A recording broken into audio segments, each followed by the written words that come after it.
Akala talaga ng marami na 'pag winter super saya lang, super ganda lang. Hindi nila alam na ganito ang totoong sitwasyon 'pag winter.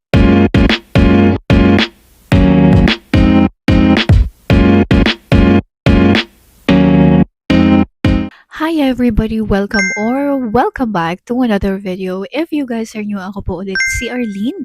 At ayun na nga dito sa ating channel pinag-uusapan natin ang mga realidad sa buhay nating mga Filipinos abroad na medyo muntik ko na makalimutan yung linyang iyon.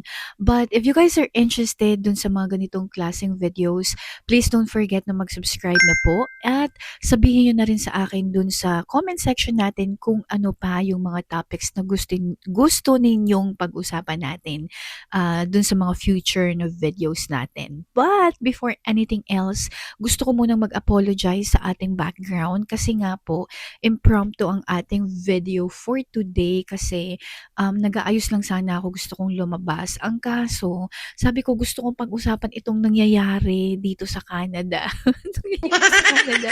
Itong weather girl, sobrang lamig, 'di ba? Aminin niyo parang hindi na 'to nakakatao yung lamig -23. Oh my God, -25 ganyan, super lamig. And I know sa ibang parts ng Canada mas ano pa, mas malamig pa. So hindi na ako magrereklamo. But ayun na nga, 'di ba? Kasi pag winter talaga girl, iba talaga ang ano, ang pagod. Aminin niyo yung mga nasa Canada o kaya naman yung mga um, kung saan ka mang bansang nakatira na may snow, 'di ba? Nakakapagod magdamit, magtanggal ng damit, lahat na maglakad sa labas, ganyan.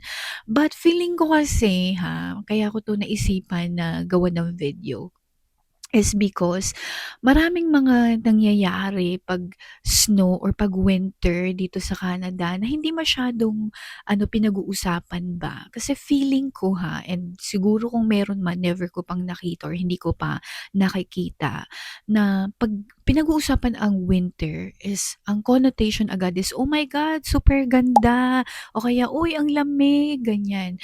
And although it's true kasi maganda naman talaga ang snow, ang winter, 'di ba? Lalo na 'pag nasa loob ka ng bahay, maganda talaga. Huwag ka lang lumabas kasi girl, giginawin ka talaga. But anyways, yun nga, hindi masyadong pinag-uusapan yung mga struggles 'pag winter, 'di ba?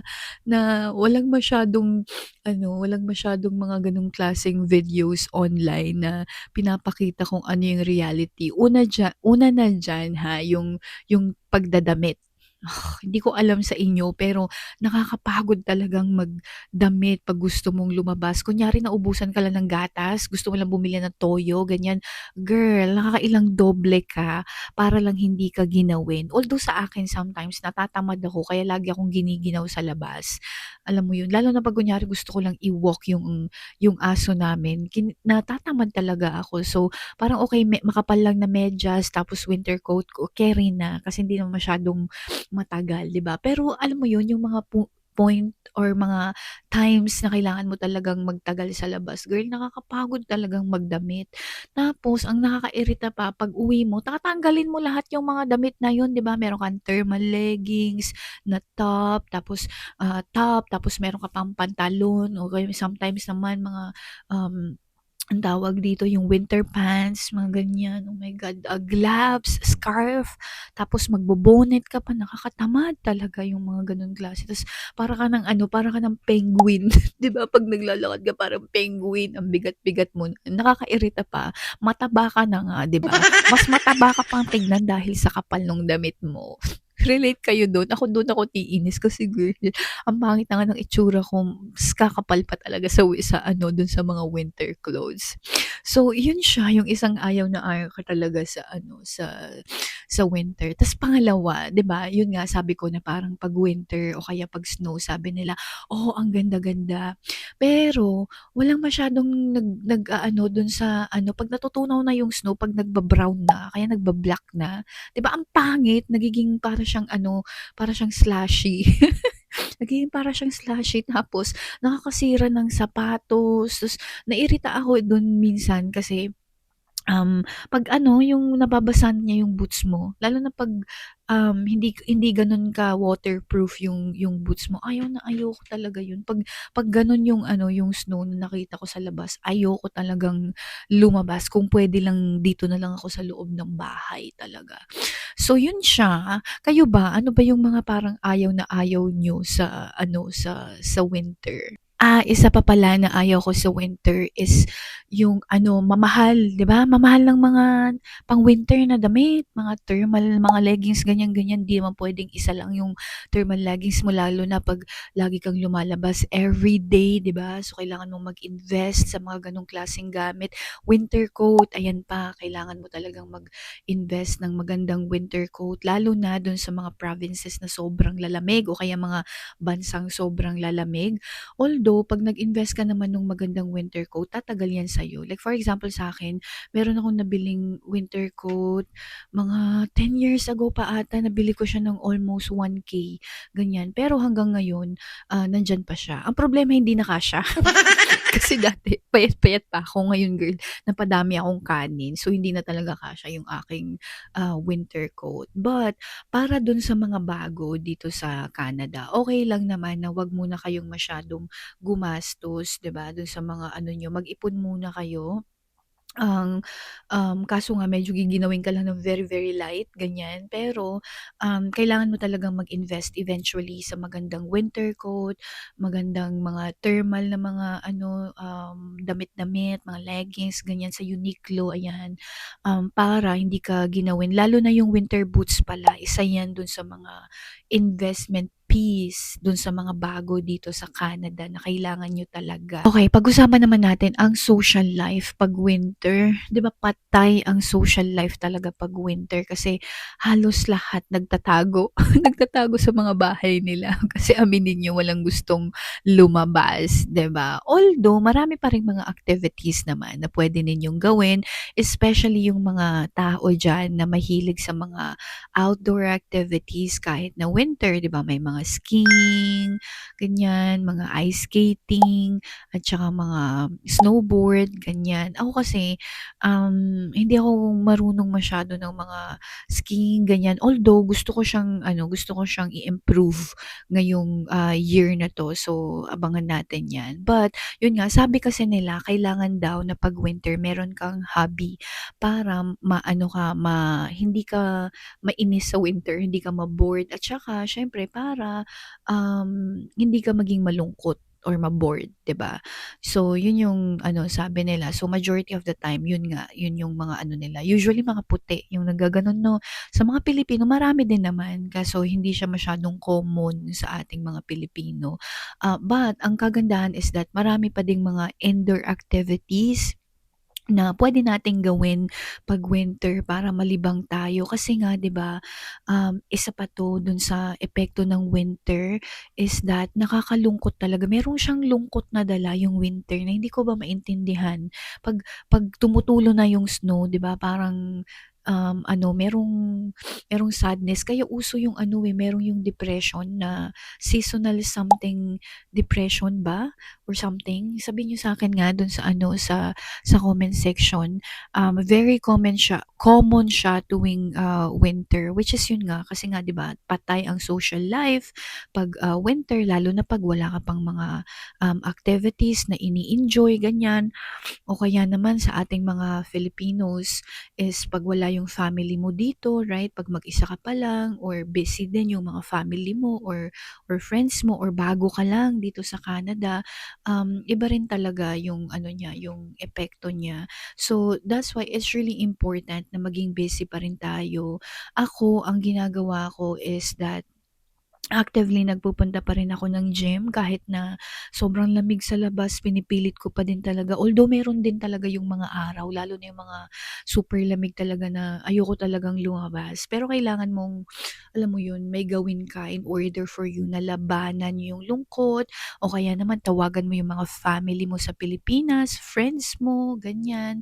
And yung mga indoor lang na mga activities, kain-kain, inom-inom. Kaso nakakataba yung mga yun, no? So, ako ayoko masyado yung mga gano'n-gano'n kasi girl, masyado na tayong tumataba which is kitang-kita naman sa aking mukha. Anyways, yun nga yung mga alam mo yun, realidad na feeling ko hindi masyadong pinag-uusapan 'pag winter lalo na yung, lungkot, yung parang depression moment 'pag winter and parang medyo ko siya lightly dito sa ating topic na 'to but definitely that's something na hindi talaga madaling pagdaanan. The good thing is may mga resources that's available, right? And kung ikaw is nakakaramdam ka man ng lungkot or parang konting depression ngayong winter, then I highly encourage you to ask help, 'di ba, sa mga professionals o kaya naman kausapin natin ng ating mga families. And yeah, kailangan nating pilitin ang ating mga sarili na gumalaw in order for us to still enjoy yung winter kasi nga 'di ba, ito na yung realidad natin, dito na tayo nakatira. I'm pretty sure hindi ito yung first na winter na ma-experience natin. And to be honest, kahit na makasampung winter ka na parang parang hindi pa rin siya parang hindi pa rin siya nakakatuwa, alam mo yun? Unless talaga meron kang activities nga na ginagawa, yung mga hobbies na ginagawa, so parang nalilibang ka, nag-aano ka, naglo-look forward ka 'pag winter. For example, yung mga ibang kakilala ko dito na na talaga normal na sa kanila na skiing 'pag winter. They really look forward to it, right? Excited sila pagdating ng winter. 'Pag hindi nag-i-snow naiinis sila na, "Bakit walang snow? Dapat may snow, paano ako makakapag-ski?" Ganyan. So, dapat pala gano'n din tayo. Kasi nga yung isang katrabaho ko inaasar niya ako lagi na parang, "Ikaw kasi 'pag winter reklamo ka ng reklamo imbes na magkaroon ka ng sports mo." Ganyan. Yun yung lagi niyang sinasabi. Relate ba kayo or dun sa mga sa mga nasa Canada diyan, ano yung mga winter sports na ginagawa niyo na ngayon or mare-recommend ninyo? Pero ang tanong, paano kayo natuto girl? Nag-ano ba kayo, nag-classes ba kayo o kaya naman parang lang, winning niyo lang, 'di ba? Sige na, go na para lang meron tayong gawin. So feeling ko nagra-rumble na ako but yun nga gusto ko lang mag-drop by just to talk about yung mga katotohanan, yung mga mga bagay-bagay nga na hindi masyadong pinag-uusapan 'pag winter, 'di ba? Tas ang hirap kasi talaga 'pag winter lalo na 'pag wala kang sasakyan, tapos magco-commute ka tas laging late ang mga bus, mga ganyan. Diyan pa talaga ako inis na inis yung nale-late yung mga bus, ganyan. O kaya naman ang dami mong bitbit tapos ang kapal-kapal ng snow, kulang na lang talaga maging kangaroo ka na lang dun para lundag-lundagin mo na lang yung mga snow, gano'n. O kaya naman kung meron kang sasakyan, ito din yung kinakainisan mo, kailangan mong maglinis ng snow talaga, ayaw na ayaw ko talaga yun, 'di ba? So kahit talaga anong sitwasyon mo, talagang mag-struggle ka pa rin sa snow. But anyways, to look at the brighter side of things, we just have to be thankful na nai-experience natin ang winter, ang snow, kasi hindi naman lahat is privileged to experience etong na-experience natin. Yung iba, pangarap lang nila na maka-experience ng winter o kaya naman ng snow. So tayo i-treasure pa rin natin kahit na mahirap din naman talaga. Meron yung ibang sasabi nila na mas okay na yung winter kaysa ang baha o kaysa ang bagyo. Well, for me, agree ako diyan. Mas okay na sa akin na i-endure ang winter kaysa ang baha. Although hindi ko pa nararanasan yung baha kasi hindi yung kami binabaha dun sa Baguio. But anyways, ayun na nga. Feeling ko masyado nang humahaba yung video na 'to na umiikot-ikot lang tayo, pasensya na po kayo. But anyways, kung nag-enjoy po kayo dito sa ating video, then please don't forget na mag-subscribe. I-share niyo na rin sa amin sa baba yung mga winter experiences ninyo, ano yung mga ayaw niyo sa winter, ano naman yung mga gustong-gusto niyo sa winter, right? But anyways, thank you so much again for watching and I'll see you dun sa next na video natin. Bye!